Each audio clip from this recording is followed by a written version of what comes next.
সময়ের সাথে সাথে সবকিছু মানিয়ে নিতে একসময় যেন হাঁপিয়ে উঠি। এখন আমি যে জায়গাটাতে শাক তুলছি একটা সময় ছিল ওই জায়গাটাতেই সবজি গাছের ভরপুর থাকতো। এখন বাড়ি চারপাশটা দেখলে মনে হয় খা খা করছে, দেখলে পরও মনটা যেন তো খারাপ হয়ে যায়। কিন্তু কিছু করার নাই, সময়ের সাথে তাল মিলিয়ে তো চলতে হবে। তো যাই হোক, দেখো আমি একটা পেছে নিয়ে চলে এসেছি শাক তুলতে। এখানটায় জানো তো কিছুটা পাট শাক রয়েছে, তাই ভাবলাম আজকে রান্না করব, একটু তুলে নিয়ে যাই। আর আমি একটা পেছে নিয়েছি বলে মোনা দেখো একটা ছোট পাড়া হাঁড়ি নিয়ে চলে এসেছে শাক তুলতে। একবার করে নিজে নিজে শাক তুলে হাঁড়িতে রাখছে, আর একবার করে জানো তো আমার পেছে থেকে শাকগুলো নিয়ে নিজের হাঁড়িতে রেখে দিচ্ছে, দিয়ে বলছে দেখো মা আমি কতগুলো শাক তুলেছি।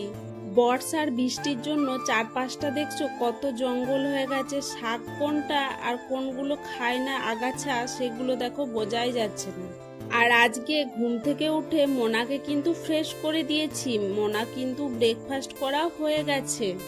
আসলে মোনা আজকে অনেকক্ষণ আগেই উঠে গিয়েছিল।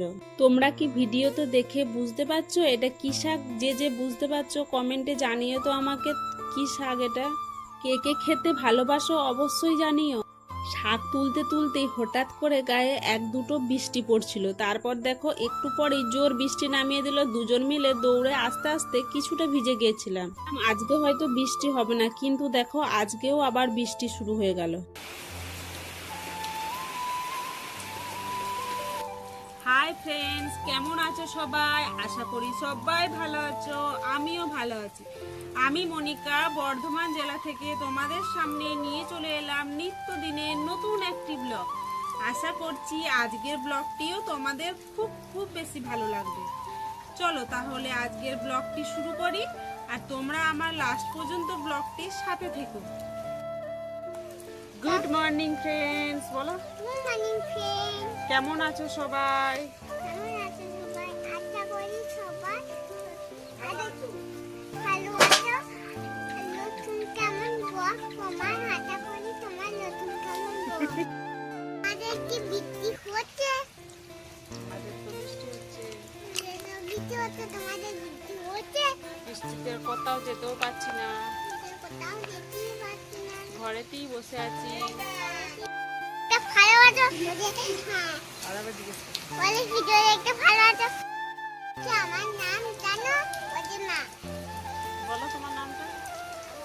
আমার মায়ের নাম হচ্ছে মন্ডু। আমি ক্যামেরাটা অন করেছিলাম তোমাদের সাথে কিছু কথা বলার জন্য, কিন্তু দেখো মোনা নিজের কথা বলতেই ব্যস্ত, আমাকে তো কথা বলতে দিচ্ছিলই না, সেই থেকে ক্যামেরাটা নিয়ে বকবক করেই যাচ্ছিল।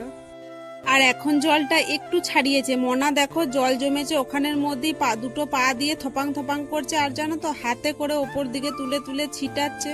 বৃষ্টি হওয়ার সব থেকে মজা যেন মোনাই নিচ্ছে। আর আজকে বারণ করলেও জানো তো শুনছিল না, যত বারণ করছি তত আরো বেশি করে করছিল।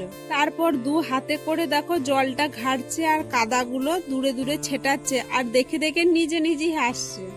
মোনাকে এরকম মন খুলে হাসতে দেখলেও আমার মনটা যেন ভরে যায়। কিন্তু জানো তো এত জল ঘাটছে আমার ভয়ও লাগছে, যদি আবার জ্বর চলে আসে বা যদি ঠান্ডা লেগে যায়। মোনা দেখো নিজেও ভিজে গেছে, জামা প্যান্টগুলোর অবস্থার কি করলো দেখো কাদা মাখিয়ে। আজকে জানো তো বৃষ্টি হচ্ছে বলে ভাবলাম ওর মাথাতে জল দেবো না, গাটা জল দিয়ে ধুয়ে দেবো, কিন্তু দেখো মাথা পর্যন্ত কাদা নিয়ে নিচ্ছে, তাহলে না চান করালে হয় বলো? এই ফলটা আমাদের গাছে হয়েছিল, কি নাম এটা যদি তোমরা জেনে থাকো কমেন্টে বলো। আজকে আমি ভিডিওটা কন্টিনিউ করতে পারিনি, তার জন্য আমি ক্ষমা চেয়ে নিচ্ছি। কারণ কি বলতো, শরীর নয় মনটা না ভালো ছিল না।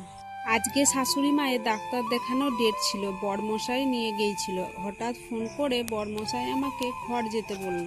শাশুড়ি মায়ের শরীর খারাপের জন্য হঠাৎই কালকে বাপের বাড়ি থেকে শ্বশুর বাড়ি যেতে হবে, তাই দেখো আমি ব্যাগটাও প্যাক করে নিচ্ছি। হঠাৎ করে কালকেই যেতে হবে বলে মনটাও আর ভালো লাগছিল না জানো তো, ওই জন্য আর ভিডিওটাও কন্টিনিউ করতে পারিনি। তো বন্ধুরা, আজকের এই ব্লগটি এখানেই শেষ করছি। এখনো পর্যন্ত আমার ব্লগটি যারা দেখছো তাদেরকে অসংখ্য ধন্যবাদ। সবাই সুস্থ থাকবেন, ভালো থাকবেন। কালকে দেখা হবে আপনাদের সাথে আমার নিত্য জীবনের নতুন ব্লগ নিয়ে।